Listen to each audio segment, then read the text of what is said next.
Recipe பார்க்கலாம் வாங்க. ஒரு கைப்பிடி தனியா, ஒரு 10 வரமிளகாய் ட்ரை ரோஸ்ட்டாக பண்ணிக்கணும். கொஞ்சோண்டு உளுந்து பருப்பு, கடலைப்பருப்பு கொஞ்சம்,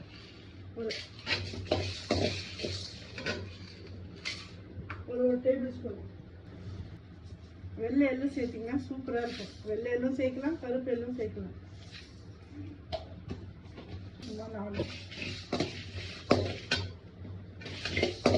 ட்ரை ரோஸ்ட் பண்ணி ஆற வச்சு மிக்சியில் பொடி பண்ணி வச்சுக்கலாம்.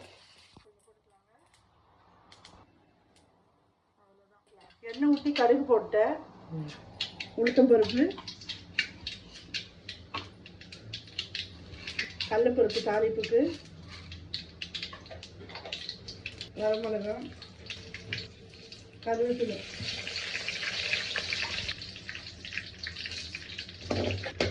நல்லா பருப்புல கோல்டன் ப்ரௌன் ஆகிறதுக்குள்ள பெருங்காயம் கொஞ்சம் போட்டுக்கலாம்.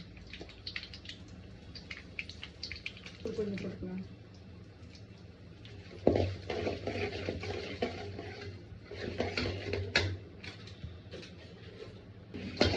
பொடி கரைச்சி வச்சிருக்கேன், ஊற்றிடுவேன்.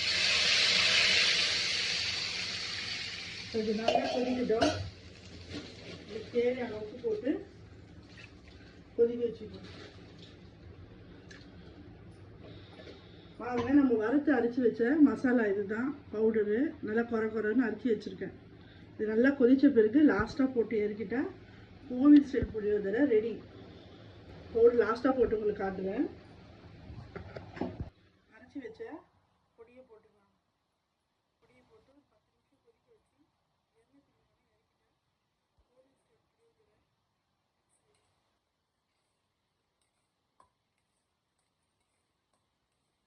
இந்த மிக்ஸ் 15-20 நாள் ஃப்ரிட்ஜில் வச்சு நம்ம யூஸ் பண்ணலாம். லஞ்ச் பாக்ஸ் ரெசிபிக்கு ரொம்ப யூஸ்ஃபுல்லாக இருக்கும்.